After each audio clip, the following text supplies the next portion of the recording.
প্রত্যেক জিন এবং মানব জাতিকে একদিন না একদিন ওই কঠিন মৃত্যুর স্বাদ গ্রহণ করতেই হবে। কথা বলেন ঠিক কিনা? প্রত্যেক জিন এবং মানব জাতিকে একদিন না একদিন ওই কঠিন মৃত্যুর স্বাদ গ্রহণ করতেই হবে। ওই মৃত্যু ভাই কোনো ছোট মানে না রে বাজান। ওই মৃত্যু ভাই কোনো লাখ সাহেব মানে না। ওই মৃত্যু ভাই কোনো এমপি মন্ত্রী কোটিপতি মানে না। কথা বলেন ঠিক কিনা? এই দুনিয়া জগৎ হইতে কত বিজ্ঞানী চলে গেছে এই মৃত্যুকে সৃষ্টি করার জন্য। আল্লাহ তাআলার পর থেকেই এই আল্লাহ তাআলা যখন আজরাইল আলাইহিস সালামকে ঘোষণা করে দিলেন, এই মৃত্যু দেবতা যখন আজরাইল আলাইহিস সালামকে ঘোষণা করে দিলেন, তখন থেকেই এই দুনিয়ার বুকে আল্লাহ তাআলা মৃত্যুকে সৃষ্টি করেছেন। কথা বলেন ঠিক কিনা? ওই মৃত্যু ভাই কোনো ছোট মানে না, কোনো বড় মানে না রে বাজান। মৃত্যু ভাই কোনো লাখ সাহেব মানে না। ওই মৃত্যু ভাই কোনো এমপি মন্ত্রী কোটিপতি মানে না। কথা বলেন ঠিক কিনা? এই দুনিয়া জগৎ হইতে কত বিজ্ঞানী চলে গেছে, কত লাখ সাহেব চলে গেছে, কত এমপি মন্ত্রী চলে গেছে এই মৃত্যুকে সৃষ্টি করার জন্য। কত বিজ্ঞানী কত ভাবে চেষ্টা করেছে, তবু আজ পর্যন্ত এই মৃত্যুর চিকিৎসা দুনিয়ার মধ্যে আর কোনোদিনে কেউ বের করতে পারে না। এই কথা বলেন ঠিক কিনা? মৃত্যু চিকিৎসা একমাত্র আল্লাহর হাতে। কার হাতে? মৃত্যু চিকিৎসা একমাত্র আল্লাহর হাতে। আল্লাহ তাআলাই জানেন মৃত্যুকে কিভাবে আল্লাহ তাআলা কখন কাকে দান করবেন। এই দুনিয়ার বুকে অনেক বিজ্ঞানী চেষ্টা করছে মৃত্যু থেকে কিভাবে বাঁচা যায়। অনেক কোটি চেষ্টা করছে মৃত্যুর হাত থেকে কিভাবে বাঁচা যায়, কিন্তু হাজার চেষ্টা করেও ওই মৃত্যুর হাত থেকে এক সেকেন্ডের জন্য কেউ রেহাই পেতে পারে না। কথা বলেন ঠিক কিনা?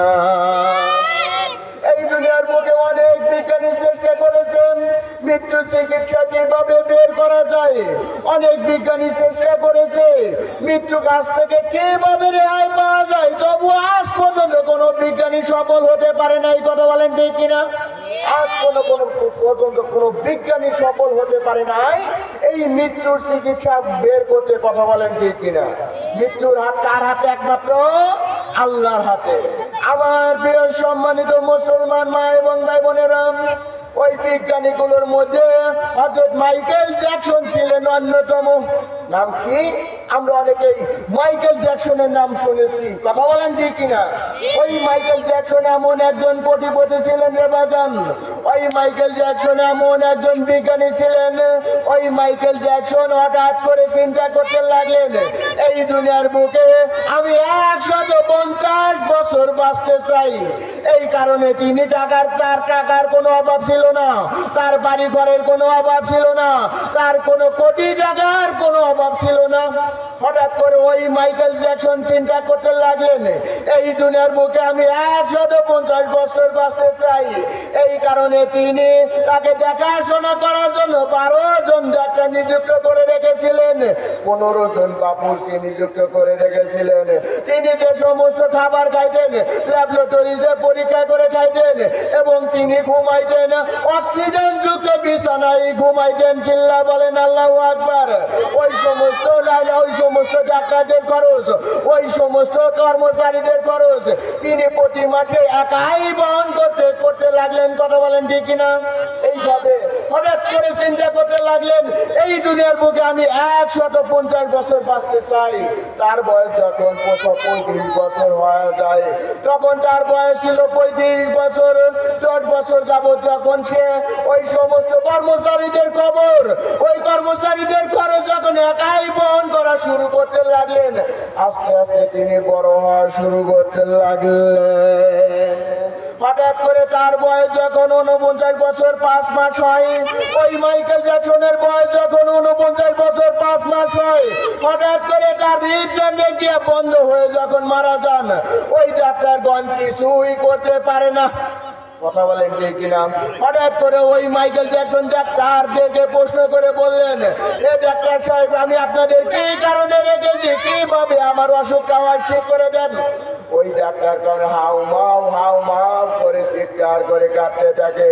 তার বয়স যখন 49 বছর 6 মাস হয়ে যায়, ওই মৃত্যুর সাথে যে হার মেনে যায়, আর মানে বোঝা গেল মৃত্যুর সাথে হাঁটার চেষ্টা করেও ওই মৃত্যুর কাছ থেকে কেউ একদিনের জন্য কেউ রেহাই পেতে পারে না। কথা বলেন ঠিক কিনা? ওই মাইকেল জ্যাকসন চেষ্টা করেছিল কিভাবে দুনিয়ার বুকে আমি 150 বছর বাঁচতে চাই, কিন্তু আল্লাহর অশেষ মেহেরবানিতে ওই আজরাইল আলাইহিস সালামের ডাক আসার কারণে ওই মাইকেল জ্যাকসনকে এই দুনিয়া জগৎ হতে তাকে বিদায় নিয়ে চলে যাওয়া হতে লাগলো। কথা বলেন ঠিক কিনা? আর মানে বোঝা গেল দুনিয়ার বুকে যদি কোনো কোটিপতি দুনিয়ার বুকে বেশি দিন বেঁচে থাকতো, আর দুনিয়ার বুকে যদি কোনো লাখ সাহেব বেঁচে থাকতো, তাহলে তো বোঝা যেত সে 100-200 বছর পর্যন্ত বেঁচে থাকছে। কথা বলেন ঠিক কিনা? এই কারণে ভাই মৃত্যুর ভাই কোনো গ্যারান্টি নাই রে বাজান। ওই মৃত্যুকে ভাই কেউ গ্যারান্টি দিতে পারে না রে বাজান, মৃত্যুকে কেউ গ্যারান্টি দিতে পারে না। এই কারণে ভাই মৃত্যুর জন্য আমাদের সর্ব অবস্থায় প্রিপারেশন নিতে হবে। কথা বলেন ঠিক কিনা? এই কারণে ভাই মৃত্যুর জন্য আমাদেরকে সর্ব অবস্থায় প্রিপারেশন নিতে হবে। কখন মালাকুল মউত এসে চলে যায়, আজরাইল আলাইহিস সালাম যখন আমার আপনার ভিতর আসবে, এই দুনিয়া জগৎ থেকে আমাকে আপনাকে পুনরায় কবর জগতের বাসিন্দা হওয়া লাগবে। কথা বলেন ঠিক কিনা? এই কারণে ভাই মৃত্যুর জন্য আমাদের সবাইকে প্রিপারেশন নেওয়া দরকার আছে কি নাই? কোরআন অনুযায়ী আমল করা দরকার আছে কি নাই? কোরআনকে মহব্বত করা দরকার আছে কি নাই? ইনশাআল্লাহ আল্লাহ পাক আমাকে আপনাকে মৃত্যুর উপর সঠিক কথার উপর আমাকে আমল করা তৌফিক দান করেন ইনশাআল্লাহ।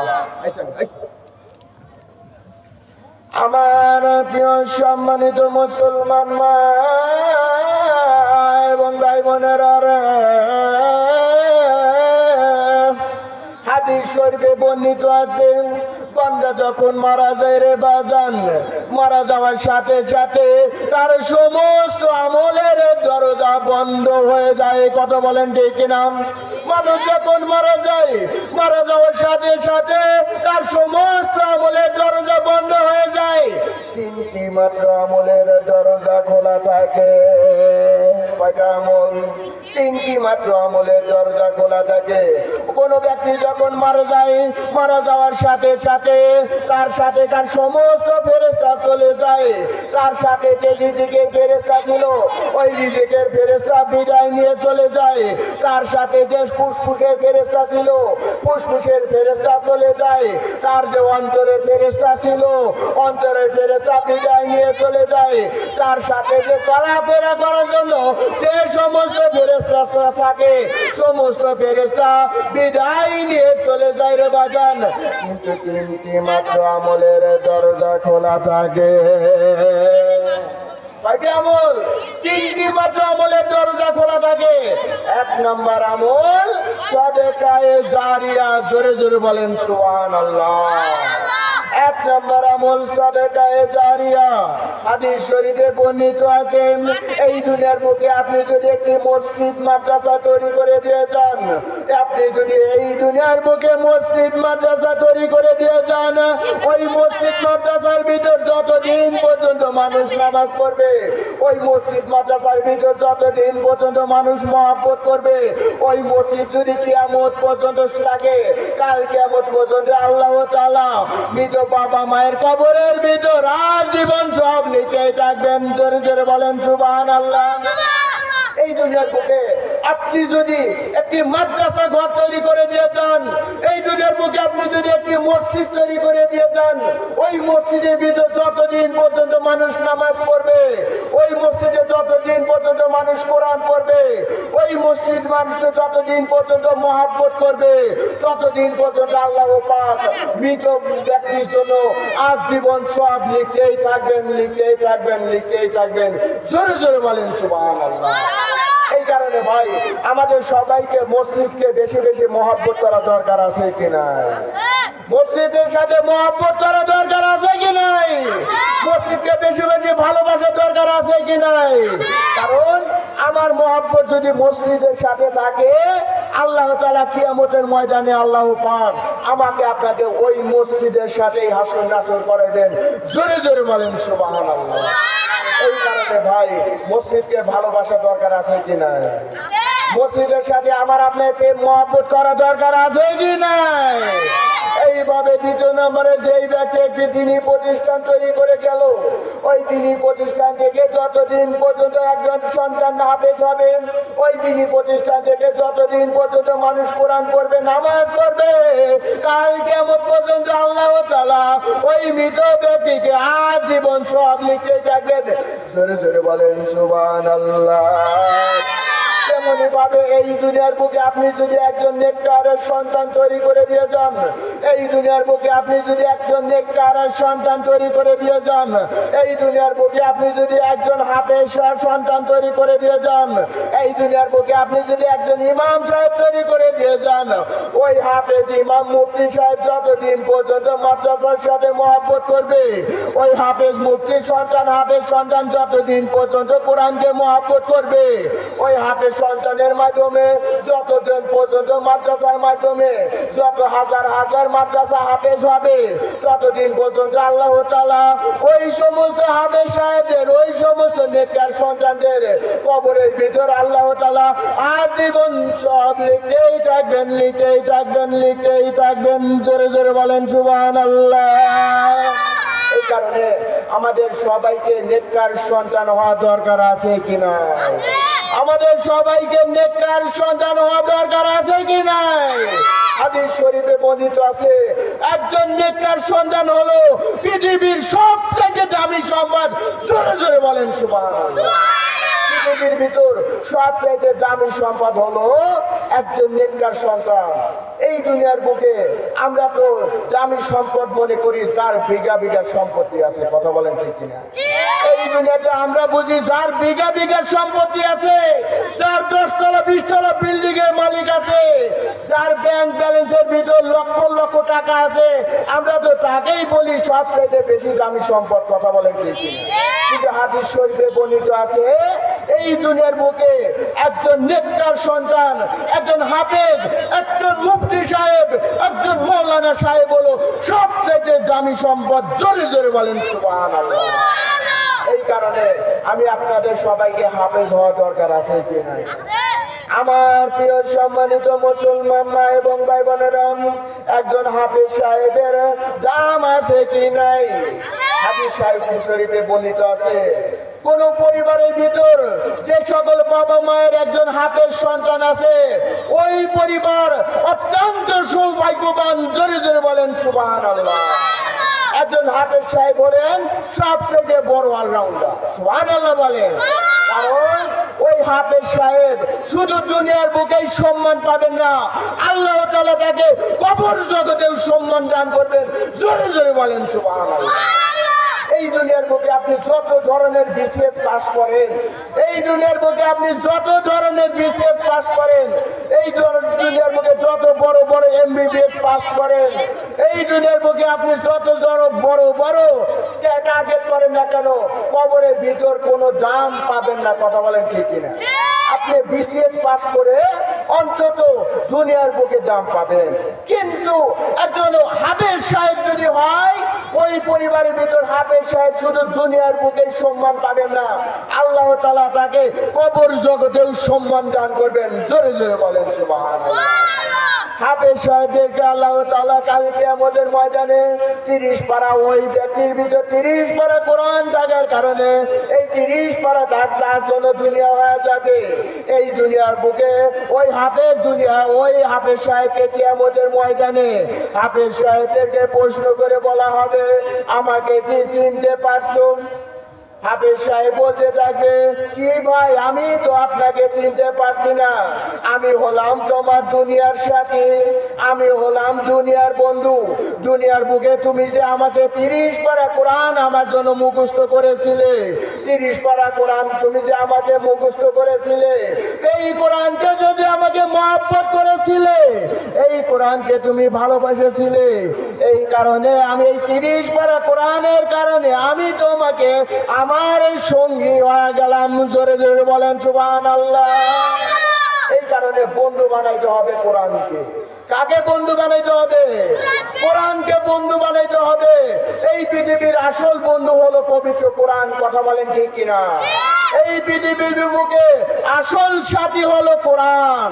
এই দুনিয়ার বুকে আপনি যত ধরনের বন্ধু বলেন না কেন, এই দুনিয়ার বুকে আপনি যত ধরনের বন্ধুটা বলেন না কেন, যত কোটিপতির ফকির, যত ইংলিশ শয়তান বন্ধু বলেন না কেন, দুনিয়ার বুকে আপনাকে কেউ দাম দেবে না, কথা বলেন ঠিক কিনা? একমাত্র কোরআনের বন্ধু আপনাকে একমাত্র দাম দিবে। কিসের বন্ধু? এই কারণে কোরআনকে আমাদেরকে বন্ধু বানাইতে হবে। কাকে বন্ধু বানানো লাগবে? কোরআনকে বন্ধু বানানো লাগবে। কোরআনের সাথে যদি আমি আপনার মহব্বত করতে পারি, 30 পারা কোরআন আমার জন্য জাহান্নামের রাস্তা বন্ধ হয়ে যাবে। জোরে জোরে বলেন সুবহানাল্লাহ। কাল কিয়ামতের ময়দানে আল্লাহ তাআলা 30 পারা কোরআন থাকার কারণে হাফেজ সাহেবদেরকে প্রশ্ন করে বলা হবে, এই 30 পারা কোরআন ওই সমস্ত হাফেজ সাহেবদেরকে প্রশ্ন করে বলবে, 30 পারা কোরআন তুমি আমাকে আটকে ধরেছো, 30 পারা কোরআন তুমি আমাকে মহব্বত করেছো, এই কোরআনকে তুমি বেশি বেশি আটকে ধরেছো, এই কোরআনের কারণে আমি তোমাকে জাহান্নামের রাস্তা বন্ধ করে দিলাম। জোরে জোরে বলেন সুবহানাল্লাহ। এই 30 পারা কোরআন যদি আমি আপনি বন্ধু বানাইতে পারি, কোরআন আমাকে সাক্ষী দিয়ে বলতে থাকবে, এই কোরআনের কারণে আমি তোমাদেরকে জাহান্নামের রাস্তা বন্ধ করে দিয়ে জান্নাতের রাস্তা খুলে দিলাম। জোরে জোরে বলেন সুবহানাল্লাহ। একজন হাফেজ সম্প্রদায়ের জন্য এই 30 পারা কোরআন জাহান্নামের জন্য তালা হয়ে যাবে, জান্নাতের জন্য রাস্তা অত্যন্ত সহজ হয়ে যাবে। জোরে জোরে বলেন সুবহানাল্লাহ। কাল কিয়ামতের ময়দানে আল্লাহ তাআলা এই দ্বীনি প্রতিষ্ঠান কোরআনটাকে প্রশ্ন করে বলতে থাকবে, 30 পারা কোরআনের কারণে আমি তোমাকে জাহান্নামের আগুন হারাম হয়ে গেলাম। জোরে জোরে বলেন সুবহানাল্লাহ। হাদিস শরীফে বর্ণিত আছে, 30 পারা কোরআন যার ভিতর থাকবে জাহান্নামের আগুন তাকে স্পর্শ করবে না। জোরে জোরে বলেন সুবহানাল্লাহ। এই কারণে বন্ধু বানানো লাগবে একমাত্র কোরআনকে।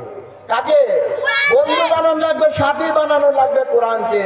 এই কোরআন সাথী হবে আমার কিয়ামতের মাধ্যমে, এই কোরআন আমাদের সাথী হবে, বন্ধু হবে কিয়ামতের ময়দানে। আপনি দুনিয়ার বুকে যত ধরনের বন্ধু বলেন না কেন, ওই সকল বন্ধু আপনাকে কোনো উপকার করবে না একমাত্র কোরআন ছাড়া, কথা বলেন ঠিক কিনা? এই কারণে ভাই আমি সবাইকে দাওয়াত দিয়ে যাই, আপনারা অবশ্যই আপনার সন্তানকে কোরআনের হাফেজ বানাইবেন। কি বানাইবেন? একজন কোরআনের হাফেজ যদি হন, ওই পরিবারের সৌভাগ্যবান আর কেউ নাই, কথা বলেন ঠিক কিনা?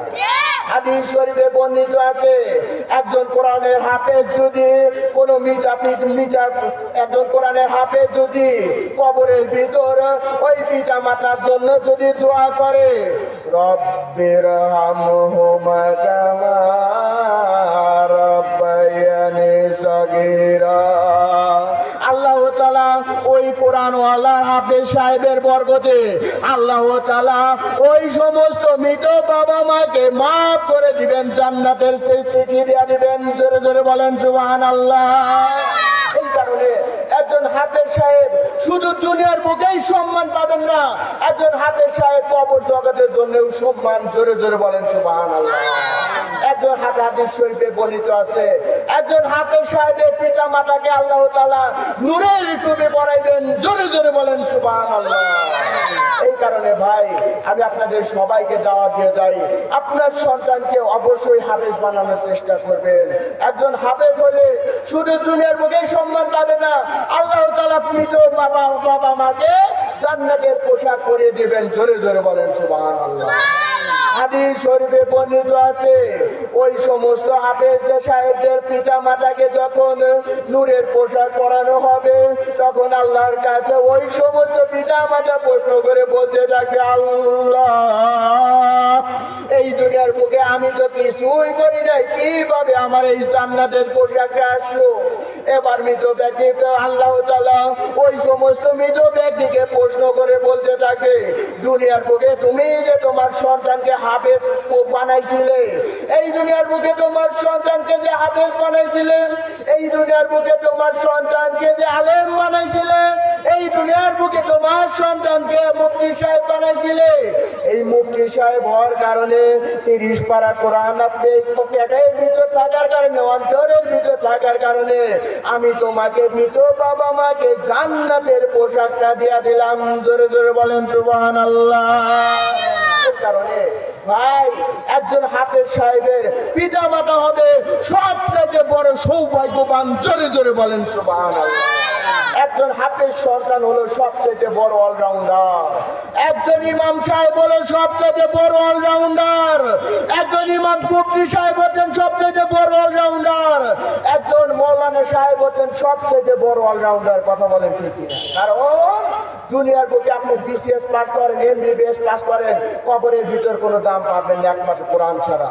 ওই সকল মানুষ যারা মৌলানা হবে, মুফতি সাহেব হবে, তাদের হাফেজ হবে 30 পারা কোরআন থাকার কারণে আল্লাহ তাআলা তাদেরকে জান্নাতের টিকি বানায় দিবেন। জোরে জোরে বলেন সুবহানাল্লাহ। এই কারণে ভাই, আমি আপনাদের সবাইকে বলে যাই, আপনি যদি আপনার সন্তানকে একজন হাফেজ সাহেব বানান, আপনি যদি আপনার সন্তানকে ইমাম বানান, আপনি যদি আপনার সন্তানকে একজন মুফতি সাহেব বানান, অন্তত ওই ব্যক্তি কখনো দাঁড়িয়ে পেশাব করবে না। কথা বলেন ঠিক কিনা? আপনি যদি আপনার সন্তানকে একজন হাফেজ বানান, মুফতি সাহেব বানান, আশা করা যায় ওই ব্যক্তি কখনো দাঁড়িয়ে পেশাব করবে না। কথা বলেন ঠিক কিনা? আপনি যদি আপনার সন্তানকে একজন কোরআনওয়ালা বানান, ওই সন্তান কখনো দাঁড়িয়ে পানি পান করবে না। কথা বলেন ঠিক কিনা? আপনি যদি আপনার সন্তানকে একজন উলামায়ে কেরাম বানান, আপনি যদি আপনার সন্তানকে একজন মুহাদ্দিস সাহেব বানান, সে কখনো বাবা মাকে কষ্ট দেবে না। কথা বলেন ঠিক কিনা? আপনি যদি আপনার সন্তানকে একজন মৌলানা সাহেব বানান, সারাটা জীবন সেই ব্যক্তি মসজিদের সাথে মহব্বত করবে, মাদ্রাসার সাথে মহব্বত করবে, সে কখনো জিনাকার হবে না, সে কখনো ঘুষ খেতে পারে না, সে কখনো হারাম কাজের ভিতরে থাকতে পারে না, সে কখনো বেয়াদব হবে না, সে কখনো মসজিদকে মহব্বত করবে, সে কখনো মসজিদের সাথে বেয়াদবি করবে না, কোরআনের সাথে বেয়াদবি করবে না। আপনি যদি আপনার সন্তানকে একজন হাফেজ উলামায়ে কেরাম বানান, সে কখনো আজীবন প্রত্যেকটা প্রতিবেশী, পাড়া প্রতিবেশী, কবরবাসীর জন্য দোয়া করবে। জোরে জোরে বলেন সুবহানাল্লাহ। একজন সাধারণ মানুষ যদি দোয়া করে, যেই দোয়ার দাম নাই, একজন মুফতি সাহেব, একজন ইমামের সাহেব, তার চেয়ে দোয়ার দাম সবচেয়ে বেশি দামি। জোরে জোরে বলেন সুবহানাল্লাহ। এই কারণে আমরা তো মসজিদের ইমাম সাহেব বানাই সাধারণ মানুষকে, নাকি একজন কোরআনওয়ালা মানুষকে? কোরআনওয়ালা মানুষকে আমরা ইমাম বানাই, সাধারণ ওয়ালা মানুষের কোরআন শরীফ সহ্য না। এই কারণে আপনি যদি আপনার সন্তানকে একজন কোরআনওয়ালা বানালে বাজান, শুধু দুনিয়ার বুকে সম্মান পাবেন না, আল্লাহ তাআলা কাল কিয়ামতের ময়দানে কবর জগতেও আপনাকে সম্মান দিবেন। আল্লাহ তাআলা ওই সমস্ত হাফেজ সন্তানদের নূরের টুপি পরাইবেন। জোরে জোরে বলেন সুবহানাল্লাহ। এর থেকে সৌভাগ্যবান আর কেউ হতে পারে? অনেক মানুষ চিন্তা করে, আমার সন্তানকে মাদ্রাসায় দিব না মসজিদে দিব, নাকি স্কুল কলেজে দিব। কথা বলেন ঠিক কিনা? অনেক সন্তান চিন্তা করে, অনেক মা বাবা চিন্তা করে, আমার সন্তানকে আমি মাদ্রাসায় দিব নাকি স্কুলে দিব। স্কুলে দেওয়ার সমস্যা নাই, স্কুলে দেওয়ার সমস্যা নাই।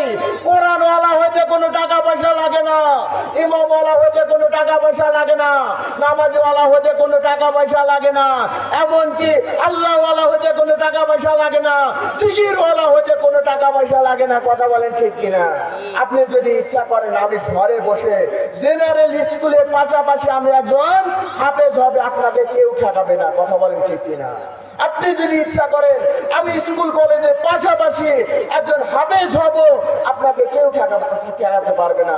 আপনার ইচ্ছা শক্তি থাকা দরকার, আপনার মনের ইচ্ছা থাকা দরকার যে আল্লাহ আপনি যেন আমাকে একজন হাফেজ বানান।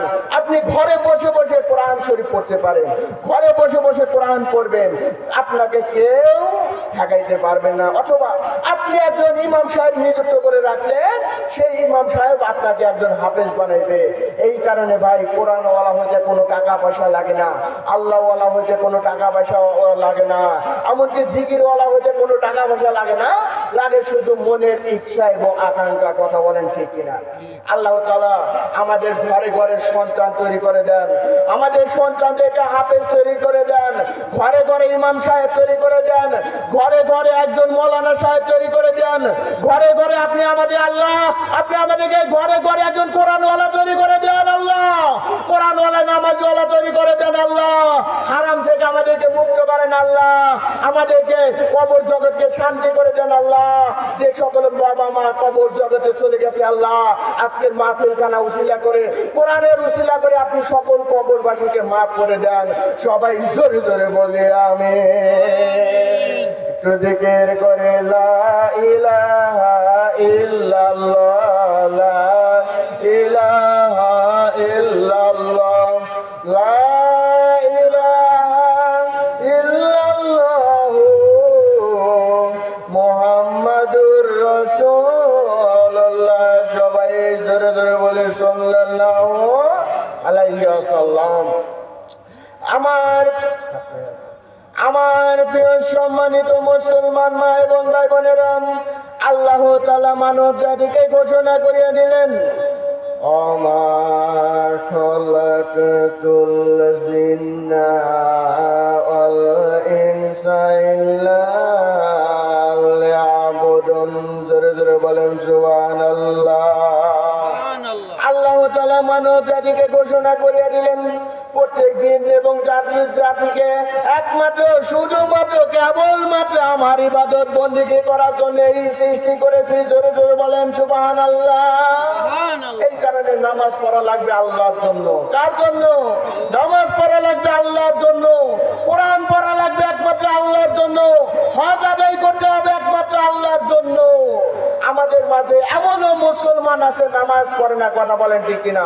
এমনও মুসলমান আছে কোরআন পড়ে না, এমনও মুসলমান আছে জিকির করে না, এমনও মুসলমান আছে আল্লাহকে বিশ্বাস করে না। কথা বলেন ঠিক কিনা? এমনও মুসলমান আছে আল্লাহকে নবীর হাদিস মোতাবেক কখনো কোনোদিনও চলে না। কথা বলেন ঠিক কিনা? যারা বাস্তবে যারা দেখবেন, যারা 5 ওয়াক্ত নামাজ পড়ে তারা শুধু নামাজই পড়ে।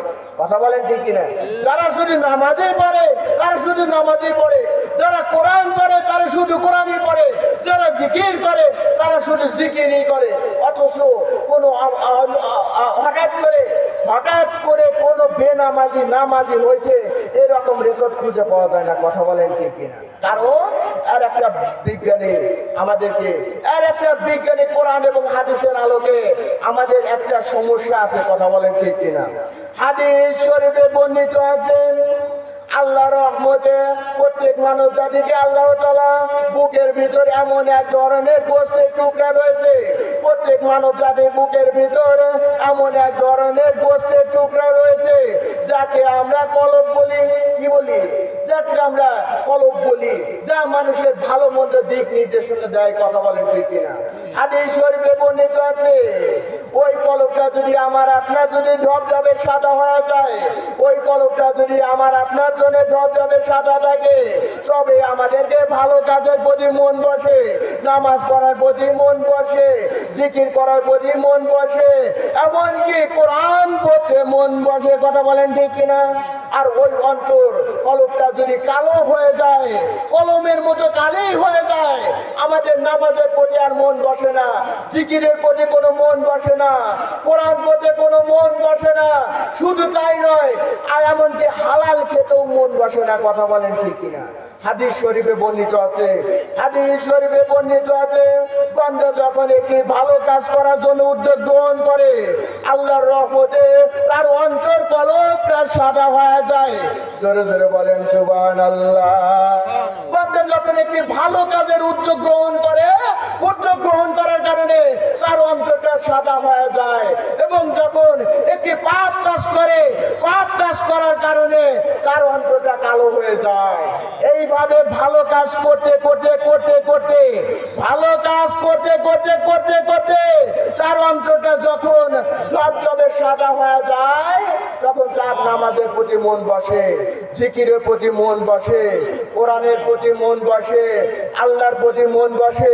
শুধু তাই নয়, যে কোনো কাজ দিবেন, কোরআনের যে কোনো কাজ দিবেন, তার ইবাদতের প্রতি মন বসবে। কথা বলেন ঠিক কিনা? কিনা? কিন্তু অন্তরটা যদি কালো হয়ে যায়, ওই অন্তরটা যদি কলমের মতো কালি হয়ে যায়, তখন আর ভালো কাজের প্রতি মন বসে না। কথা বলেন ঠিক কিনা? ওই অন্তরটা যদি কলমের কালি বা হয়ে যায়, আমাদের আর ভালো কাজের প্রতি মন বসে না, জিকিরের প্রতি মন বসে না, কোরআনের প্রতি মন বসে না, কোরআন হওয়ার প্রতি কোনো মন বসে না।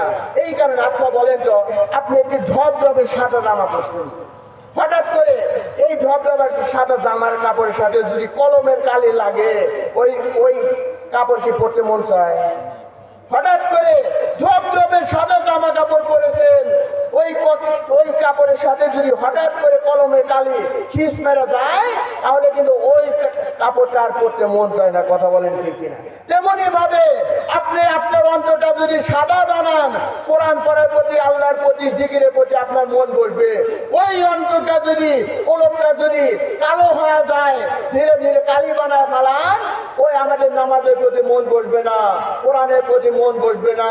এই কারণে ভাই, আমাদের অন্তরটাকে সব সময় সাদা বানানোর দরকার আছে কি নাই? আমাদের অন্তরটা সাদা বানাইবেন না কালো বানাইবেন? আমাদের অন্তরটা সাদা বানাইবেন না কালো বানাইবেন? আল্লাহ পাক আমাকে আপনাকে কথাগুলোর উপর তৌফিক দান করেন, বেশি বেশি কোরআনের উপর তৌফিক দান করেন, বেশি বেশি আমাদের অন্তরটাকে সাদা করে দেন আল্লাহ, বেশি বেশি কোরআনের সাথে মহব্বত করে দেন আল্লাহ, নামাজের প্রতি মহব্বত করে দেন আল্লাহ, জিকিরের প্রতি মহব্বত করে দেন আল্লাহ। আল্লাহ আপনি আমাদেরকে সর্বোপরি জান্নাতে মৃত্যু দান করেন। সবাই জোরে জোরে বলি আমিন।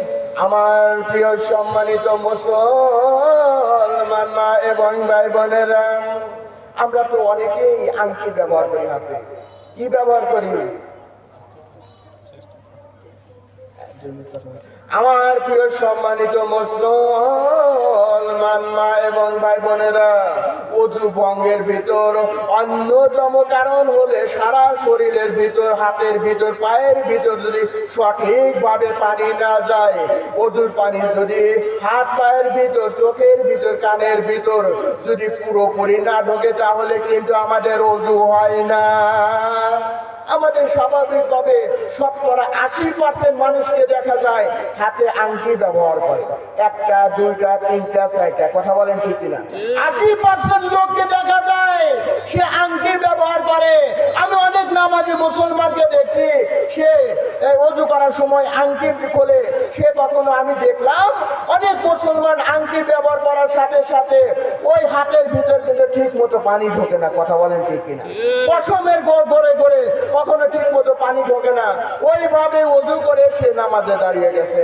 নামাজ শেষ হওয়ার পর আমি ওই ভাইকে একটু আংটিটা খুলে দেখলাম, আর ভিতর কোনো পানি ঢোকে নাই। 70-80% মানুষই আংটি ব্যবহার করেন। এই আংটি ব্যবহার করার কারণে সঠিকভাবে ওযু হয় না। কথা বলেন ঠিক কিনা? সঠিকভাবে ওযু হয় না আংটি ব্যবহার করার কারণে। আংটি কি কারণে ব্যবহার করেন আপনি ভালো জানেন। হয়তো যে কোনো রোগ হয়েছে, যে কোনো সমস্যা হয়েছে। যারা আংটি ব্যবহার করে ওযু করেন, আমি আপনাদেরকে সাবধান করে দিচ্ছি, আপনার ওযুটাকে যদি আপনি পরিপূর্ণ করতে চান, অবশ্যই আংটি খুলে আপনি ওযু করবেন। কি খুলে? আংটি খুলে আপনি ওযু করবেন। তাহলে আংটি ব্যবহারের কারণে আপনার ওই হাতের ভিতর, পায়ের ভিতর সঠিকভাবে পানি পৌঁছবে। আর যদি আংটি 3-4-5টা আংটি ব্যবহার করেন, 3-4-5টা আংটি ব্যবহার করার কারণে হাতের ভিতর ঠিকভাবে পানি ঢুকবে না। কথা বলেন ঠিক কিনা? এই কারণে যারা আংটি ব্যবহার করেন একটু খেয়াল করে শোনেন, আংটিটা খুলে আপনি ওযু করবেন। আবার ওযু ভঙ্গের বিভিন্ন কারণ রয়েছে, অতগুলো ব্যাখ্যা করলাম না। আল্লাহ পাক আমাদেরকে এই কথাগুলোর উপর বুঝে শুনে আমল করার তৌফিক দান করেন। সবাই জোরে জোরে বলি আমিন। জিকির করে লা ইলাহা ইল্লাল্লাহ, লা ইলাহা ইল্লাল্লাহ, লা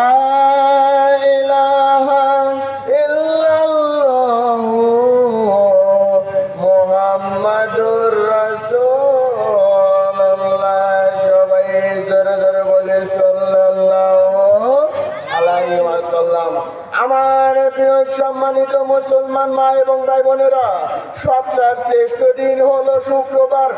কি বার? সপ্তাহ শ্রেষ্ঠ দিন হলো শুক্রবার, দোয়া কবুলের দিন হলো এই শুক্রবার জুম্মাবার। কথা বলেন ঠিক কিনা? এই জুম্মা দিন এমন একটা দিন, গরিবের হজের দিন, দোয়া কবুলের দিন। এই তো দুনিয়াতে আল্লাহ তাআলা মানব জাতির সমস্ত দোয়া খানা কবুল এবং মঞ্জুর করে নেন। জোরে জোরে বলেন সুবহানাল্লাহ।